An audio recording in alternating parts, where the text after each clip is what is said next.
Bienvenue dans Rue de la République où nous recevons aujourd'hui Sylvain Souvestre, maire LR. C'est une rareté dans Marseille des 11e et 12e arrondissements. Bonjour Sylvain Souvestre. Bonjour. Merci d'être en notre compagnie avec Léo Purguette, le président, le directeur éditorial de la Marseillaise. Bonjour. On va évoquer évidemment la politique du printemps marseillais, la politique que vous souhaitez mener dans le 11-12, puis probablement également le gouvernement Barnier, puisque c'est votre famille politique qui est aujourd'hui au pouvoir. On commence par Marseille peut-être, hein. Allez-y. Allez, c'est quoi d'être maire LR aujourd'hui dans un secteur qui est tenu, dans une ville qui est tenue par le printemps marseillais? Comment est-ce que vous arrivez à développer votre politique et quels en sont les objectifs?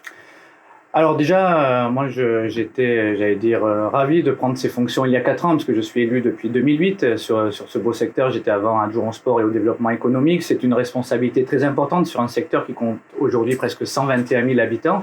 Et en termes de politique, vous l'avez lu récemment, c'est un peu difficile quand même de travailler avec la mairie centrale. Néanmoins, grâce aux autres collectivités que sont la métropole, le département, la région, et puis surtout l'argent de l'État aussi, on arrive à développer un certain nombre d'infrastructures, notamment en termes de transport et aussi de proximité avec les habitants. On a créé de nombreux pôles d'accueil, des parkings, des lieux pour développer l'activité sur le secteur. Donc on réussit à faire des choses, mais on va y venir certainement sur le triptyque du printemps marseillais. On a beaucoup de difficultés. Alors on va y venir évidemment, mais en quoi est-ce qu'on vous empêche de mener la politique que vous souhaitez mener?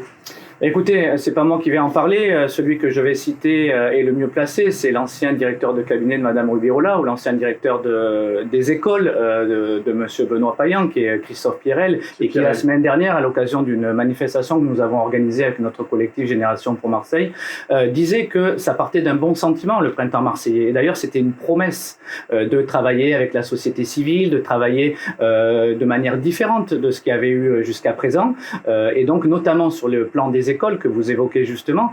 Je tiens à rappeler que, et c'est ce que disait M. Pierrel lui-même, c'est que le choix des écoles n'avait pas été fait en fonction d'une sectorisation, mais ils avaient été faits en termes de priorité d'un point de vue technique et objectif. Sauf que, comme lui-même l'a reconnu, après, il y a eu la politique politicienne qui s'est mise au milieu de cela, et la mairie de Marseille a refusé toute forme de concertation. Et c'est-à-dire qu'aujourd'hui, 4 ans après, et plus d'1,2 milliard d'euros que l'État met à disposition pour ce plan école, même si une partie correspond à des garanties de prêt, je n'ai qu'une seule école sur presque 80 écoles du secteur qui sont dans ce plan Marseille et dont on ne verra même pas la couleur avant la fin de ce mandat. Alors, vous êtes quand même l'héritier aussi de ce qui s'est fait précédemment en matière d'école. On a quand même beaucoup accusé la municipalité Gaudin de les avoir laissés dans cet état. Qu'est-ce que vous avez à dire là-dessus? Alors, moi, je n'étais pas conseiller municipal à l'époque. Si je suis l'héritier d'une droite de Jean-Claude Gaudin, que dit-on de M. Payan, qui est l'héritier d'une gauche de M. Guérinis?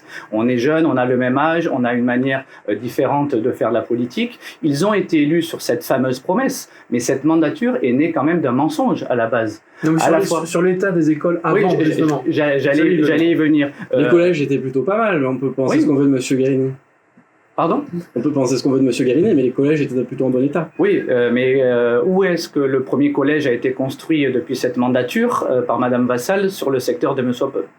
Benoît Payan, sur le 2-3. Donc, je pense qu'on a intérêt collectivement à travailler ensemble. Sur le plan des écoles, il y avait un diagnostic qui avait été fait. Certaines écoles étaient rénovées, pas transformées, mais je rappelle deux choses importantes. Le premier, c'est le fameux partenariat public-privé qui avait été lancé sous Jean-Claude Gaudin, que cette municipalité a dénoncé. Je rappelle que si ce plan n'avait pas été dénoncé, la totalité de toutes les écoles dites GEP, j'en ai 4 sur mon secteur aujourd'hui, dont une qui prend l'eau et qui est dans la presse tous les mois. Toutes les écoles de la ville de Marseille, sans distinction de secteur, seraient terminées depuis plus d'1 an aujourd'hui.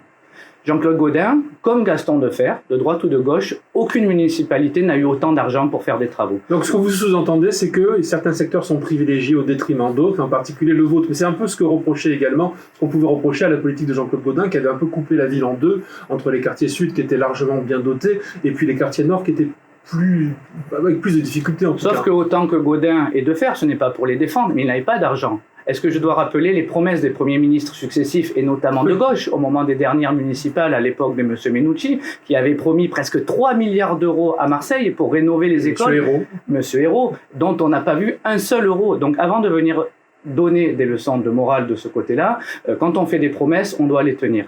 Ils ont de l'argent. Depuis 4 ans, les seules écoles qui ont été inaugurées ont été lancées avant leur mandature. Et il ne suffit pas aujourd'hui de changer le nom d'une école pour faire table rase du passé. Donc moi, je me réjouis que la ville de Marseille, que les collectivités locales aient obtenu de l'argent du plan Marseille en grand, mais il faut traiter tout le monde de la même manière et sur la même équité. Luc Perguette, une question pour vous. Alors vous êtes aussi dans un secteur compliqué politiquement, qui a basculé au niveau des législatives au RN. Certains de vos élus ont d'ailleurs penché de ce côté-là, certains sont revenus depuis. Où en êtes-vous? Est-ce que vous tenez votre majorité? Non seulement on tient, et je tiens ma majorité, ce que je veux dire, c'est que la porosité vers l'extrême droite ou vers l'extrême gauche a toujours existé. Ce transfert, ce mercato d'élus a eu lieu quelque temps après les résultats des législatives. Donc certains se sont fait happer par des ambitions certainement personnelles. D'autres ont été happés par un mensonge aussi, puisqu'il leur a été vendu une union de la droite. Sauf que je rappelle aujourd'hui que ce n'est pas une union de la droite, c'est une union du Rassemblement national. Parce qu'on peut tous nous expliquer le fameux UDR de M. Ciotti, qui est aujourd'hui un féodé à Marine Le Pen, ou le fameux RPR. Mais il ne suffit pas à un député RN de racheter le logo RPR pour en faire un parti gaulliste aujourd'hui. Donc aujourd'hui, à Franck Alizio et à M. Le Dissès de Marignane. Voilà, tout à fait. Donc aujourd'hui, ces personnes ont clarifié leur position, que ce soit sur le 11-12 ou sur d'autres secteurs ou à la métropole. Mais à l'inverse, d'autres élus qui n'étaient pas dans nos groupes politiques comme à la métropole ont rejoint le groupe de Martine Vassal. Donc ce jeu de porosité, pour moi, ça a toujours existé, c'est un non-événement, puisque aujourd'hui, quand on va avec ce groupe qui s'appelle Rassemblement Marseillais, et il faut prendre les Marseillais pour des personnes stupides de penser qu'on n'est pas dans le Rassemblement National du moment où il y a les députés, où il y a l'attente de M. Alizio, etc. Mais pour prolonger la question de Léo Purguette, en tant que maire LR de ce secteur, 11e et 12e, quand vous voyez que dans certains quartiers comme la Valentine ou les ACAT, le Rassemblement National a fait 60%, quel type de responsabilité est-ce que vous reconnaissez? Qu'est-ce que vous avez envie de dire aux gens, justement, qui ont voté Rassemblement National? Moi, ce que j'ai envie de dire aux gens, c'est qu'aujourd'hui, la majorité Printemps Marseillais porte une lourde responsabilité sur l'insécurité à Marseille. Ça fait 4 ans qu'ils ont stoppé la vidéosurveillance. Quand, le 13 mai, j'écris au maire de Marseille en lui proposant l'installation de 185 caméras sur mon secteur, toutes financées par Martine Vassal et la métropole, dont les lieux, ce n'est pas moi qui les ai choisis, sont validés par la police nationale, que je n'ai aucune réponse aujourd'hui, que la présidente de la métropole propose 200 millions d'euros sur la sécurité que le maire de Marseille refuse, qu'on nous vend des recrutements de la police municipale que l'on n'aura pas fin 2026. Plutôt que nous expliquer que c'est difficile et autres, ce qu'on peut entendre, aujourd'hui on nous mange. En venant ici dans vos studios, j'ai vu des panneaux, on triple la police municipale, etc. Mais est-ce que les gens se sentent en sécurité? L'année dernière, on a battu des records d'assassinats liés au trafic de drogue. Pourquoi cette majorité, qui dépend notamment d'une partie de frange d'extrême gauche, refuse l'installation de la vidéosurveillance? Même à Paris, les amis du maire de Marseille, comme Madame Hidalgo, ont doublé le nombre de caméras. On l'a vu pendant les Jeux Olympiques, tous les Marseillais se sont sentis en sécurité. Donc quand il y a la volonté politique de faire de la sécurité, il y a des résultats. Et pour moi, la sécurité est le premier acte d'une politique sociale. Donc ces élus qui se disent au service des personnes les plus en difficulté devraient commencer par assurer la sécurité sur la route. Alors, Sylvain Souvestre, néanmoins, ça n'est pas la gauche qui a été battue par le Rassemblement National dans cette circonscription. C'était Sabrina Agresti-Roubache, qui était quand même une figure de la Macronie, que vous aviez soutenue en son temps. Quelles analyses vous pouvez produire sur cette défaite? Et puis, est-ce que vous êtes toujours en relation avec elle? Elle a divorcé avec Marseille, mais elle est venue sur ce plateau nous dire que c'était pas tout à fait fini, finalement. Alors écoutez, en effet, vous savez, les élections législatives sont des élections nationales, de courant, et pas des élections... C'était la faute de Benoît Payan, si je suis votre raisonnement. Non, je parlais d'insécurité. Ah oui, je pense que si le RN a été élu, ce n'est pas uniquement par rapport à ça. Il y a eu un ras-le-bol et une exaspération du président de la République que j'ai dénoncé moi-même au mois de juin. Comment, dans un accès de violence politique, peut-on procéder à la dissolution de l'Assemblée nationale en période de bac, en période d'examen, 3 semaines après des élections européennes? Le jugement, il était déjà aux élections européennes. Par exemple, et je ne suis pas sectaire, moi je me réjouissais du score du Parti socialiste, qui est un parti de gouvernance, de responsabilité. Pourquoi aujourd'hui 3 semaines après, il y a eu des élections. Et d'ailleurs, on en reparlera certainement, et je regrette qu'il soit retourné avec la branche LFI. Mais aujourd'hui, vous me parliez particulièrement de Madame Roubache, Oui. mais si elle a perdu aussi, c'est parce qu'il y a eu un rejet d'Emmanuel Macron, très clair. Mais il y a quand même eu un sursaut à l'entre-deux tours, puisqu'on a vu que les électeurs au premier tour sont allés massivement vers le Rassemblement national pour montrer leur exaspération, et nous l'avons tous dénoncé dans notre famille politique. Mais au deuxième tour, ils se sont dit « Oh là, attention, on ne va pas quand même leur donner les rênes, il ne faut pas exagérer, mais on veut montrer qu'on est en colère ». Sylvain Souvestre, le lien est tout fait avec les élections, puisque vous évoquez évidemment l'exemplarité qu'il faut avoir quand on aspire à ce type de fonction. Colle un peu à la peau du 11-12, cette affaire des procurations frauduleuses qui ont été réalisées dans le cadre de la campagne de Martine Vassal en 2020. On en est où aujourd'hui? Qu'est-ce que vous attendez sereinement le verdict? Parce que vous n'êtes pas forcément l'héritier de ces gens-là, parce que vous n'y étiez pas, mais vous les avez côtoyés quand même très largement. Alors écoutez, moi je suis de formation juriste, et de ce que je retiens de mes années d'université de droit ou de l'Institut de sciences pénales, c'est de ne jamais commenter de procédure ni de jugement. Que ce soit pour 30 procurations dans les quartiers Est, que ce soit pour 300 dans les quartiers Nord, ou y compris les procès en cours, que ce soit la rue d'Aubagne, que ce soit demain le procès de Logu, ou ça fait tâche quand même si bientôt, vous ne voulez pas entrer dans le détail. Non, mais je vais en parler, parce que voilà. C'est un sentiment personnel. Est-ce que vous comprenez quand même l'émotion des Marseillais, particulièrement dans ce procès-là, parce qu'il y a recherche d'abus de faiblesse, avec des SMS qui ont mis vraiment un malaise dans la population. Alors je le comprends parfaitement, d'autant, et j'en ai jamais parlé, merci de me donner la parole sur ce sujet-là, c'est que moi, ma grand-mère est décédée 1 an avant dans le même établissement à quelques rues d'ici, et je pense que si des personnes étaient venues prendre sa voix, y compris pour ma liste, pour notre liste, je pense que j'aurais réagi très violemment. Donc on ne doit pas faire cela, et d'ailleurs j'avais même pas fait le changement de bureau de vote, parce que j'imagine que, et je pense que quand on est en état de faiblesse, on ne doit pas pouvoir avoir, j'allais dire, la clarté nécessaire pour exprimer son jugement pour qui que ce soit. Mais c'est quelque chose que je comprends, qui a été notamment instrumentalisé politiquement, et maintenant que je suis maire, les gens ont ressorti un certain nombre d'éléments, mais les messages auxquels vous faites allusion, qui ont été pris hors contexte, et je rappelle d'ailleurs qu'il y a une enquête de plus de 3 ans, qui a duré 3 ans, avec des écoutes, avec des positions de chacun très précises en termes de localisation, et l'enquête a clairement conclu, notamment concernant les messages, qu'il s'agissait d'humour noir, et ceux qui me connaissent le savent pertinemment. Il y a 4 ans, quand j'ai fait un infarctus, que j'ai failli mourir à l'hôpital, j'étais le premier à faire de l'humour sur la mort, etc. Donc on ne peut pas tout mélanger et se servir de cela, parce que je rappelle à ceux qui s'en sont servis et qui ont la déontologie politique un peu à géométrie variable, qu'on ne les a pas entendus sur les 300 procurations des quartiers Nord, où on parle pourtant de personnes sous curatelle et de personnes qui ont Alzheimer et qui n'ont pas voulu voter. Donc je pense qu'on doit rester loin de tout cela. On est dans un état de droit, et je ne commenterai ni les procès en cours ni les procès à venir. J'ai vu que Nicolas Pagnol avait porté plainte contre le maire de Marseille. Vous ne m'entendrez jamais commenter une procédure ou le résultat. Alors vous m'avez pas répondu sur Sabrina Agresti-Roubache. Est-ce que vous lui souhaitez un bon déménagement à Paris, ou est-ce que vous préfériez qu'elle reste là? Écoutez, toutes les bonnes volontés pour travailler dans l'intérêt de Marseille sont les bienvenues. D'ailleurs, elle a fait partie d'un gouvernement qui a apporté de l'argent au maire de Marseille, même s'il n'en a rien fait, on y viendra tout à l'heure. Sabrina Agresti-Roubache, moi je rappelle que son mari était mon professeur de droit à l'université. Je lui souhaite toute la réussite nécessaire, et je pense que pour agir dans l'intérêt des Marseillais, on ne peut pas, s'exonérer de personnes qui ont voulu, qui pourront aider Marseille. Alors vous l'avez dit, vous êtes juriste. Il y a une polémique qui est en train de monter par rapport aux réquisitions qui ont été faites par le parquet à l'encontre de Marine Le Pen et de ses co-prévenus.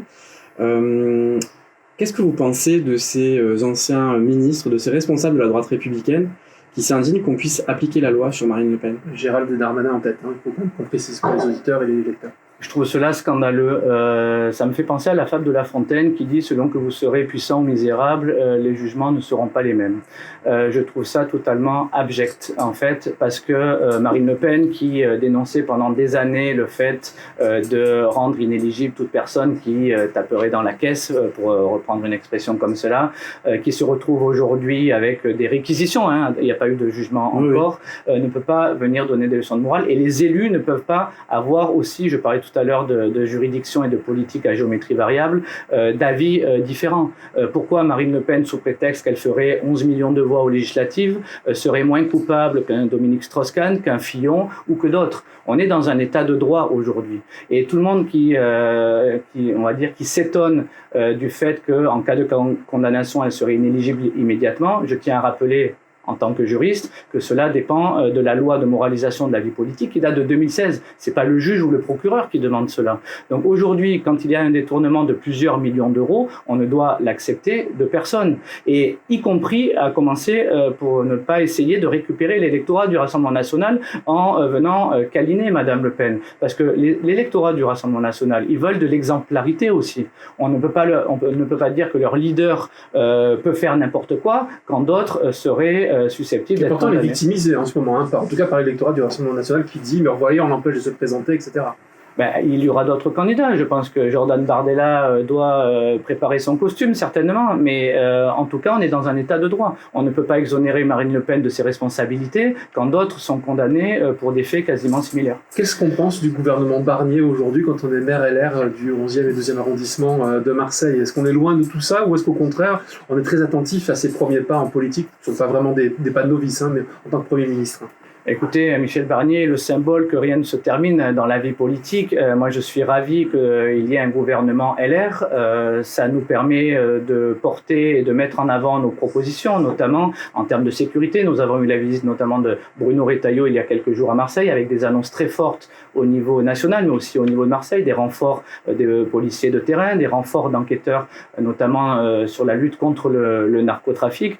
Moi, je suis ravi. Je vois que jusqu'à présent, ils ne font pas de fautes politiques, ils font des annonces plutôt courageuses. On verra le budget dans quelques temps comment il passera. En tant que maire notamment, est-ce que vous ne redoutez pas les coupes budgétaires qui s'annoncent, qui se dessinent, y compris sur Marseille en grand? Alors moi je m'interroge, comment peut-on passer début janvier avec des annonces de Monsieur le maire, avec une annonce de déficit de quelques points, à 6 points de plus en quelques mois? Donc soit Monsieur le maire nous a menti, soit les Bac plus 15 parisiens ont masqué des éléments de dette. Aujourd'hui, le Premier ministre se trouve avec une situation dans laquelle il doit faire des efforts financiers. Néanmoins, les collectivités locales, la région, le département, la métropole et la ville de Marseille, n'ont pas à subir ces conséquences-là. Donc il faut pouvoir échelonner le remboursement de la dette. Après, puisqu'on parle de Marseille précisément, Marseille a quand même beaucoup d'argent, comme le dit le maire de Marseille, qui est coffré aujourd'hui, donc ils peuvent dépenser. Aujourd'hui, lors des échanges du dernier conseil municipal, nous l'avons mis en avant, la hausse de la taxe foncière qui représente 50 millions d'euros n'a pas été utilisée aujourd'hui. Donc elle suffira et elle servira à combler un peu ce déficit. Mais les collectivités locales qui sont les premiers relais de proximité, quelles qu'elles soient, auprès des habitants, ne doivent pas subir une mauvaise gestion du gouvernement précédent et notamment de Monsieur le maire. Est-ce que, au niveau des services publics, vous n'avez pas justement une crainte qu'on rogne un petit peu justement les services publics en baissant comme ça la toise par rapport à ce qui est reversé aux collectivités territoriales? Et on sait que le service public, c'est quand même un bien commun, en tout cas pour ceux qui n'ont pas beaucoup de patrimoine. Alors moi, je suis inquiet notamment sur le volet du département et de la région, puisque ce sont des dizaines de millions d'euros, et je crois que la région, c'est 120 millions d'euros, par exemple, de coupes qu'il doit y avoir. Ces deux collectivités ont un travail de proximité et de social, notamment le département de Martine Vassal, très fort. Elle est critiquée pour ça, Martine Vassal. Très fort. Par la gauche, notamment, évidemment. Oui, bon, c'est normal, c'est le jeu politique. Mais l'aide sociale qu'apporte le département est très importante et il est géré à l'euro près. Pour la ville de Marseille, je suis moins inquiet parce qu'avec tout l'argent qu'ils ont depuis 4 ans, ils n'en font rien. Donc ils ont quelques années à venir et à voir pour pouvoir le dépenser. On arrive quasiment au terme de cette émission. Sylvain Souvestre, qu'est-ce que la République pour vous? C'est une un sourire, je précise. C'est une excellente question avec un peu de réflexion. Je pense que c'est un idéal qui permet de nous rassembler autour de valeurs communes, mais c'est aussi un pacte et un contrat social dans lequel on doit tous, avec nos droits et devoirs respectifs, travailler pour le bien commun. Ça permet notamment à des personnes comme moi, dont le père est parti quand j'étais très jeune et qui a été étudiant boursier, de pouvoir être aujourd'hui devant vous et d'appliquer la devise de l'école où j'étais, réussir pour servir. Alors l'école précisément, je crois que vous avez une annonce à faire évidemment, puisque vous accueillez la semaine prochaine Nicolas Sarkozy, l'ancien président de la République.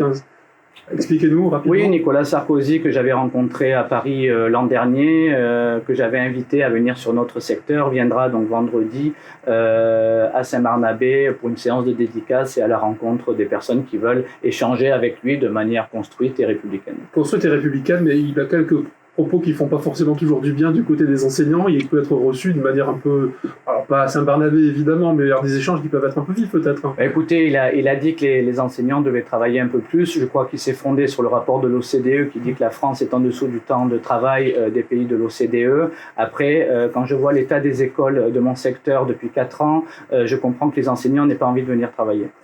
Eh bien, écoutez, c'est la conclusion de Sylvain Souvestre. Merci beaucoup d'avoir été notre invité dans Rue de la République, le maire LR des 11e et 12e arrondissements. Merci à Léo Purguet également pour cette émission. Passez une excellente journée. Merci.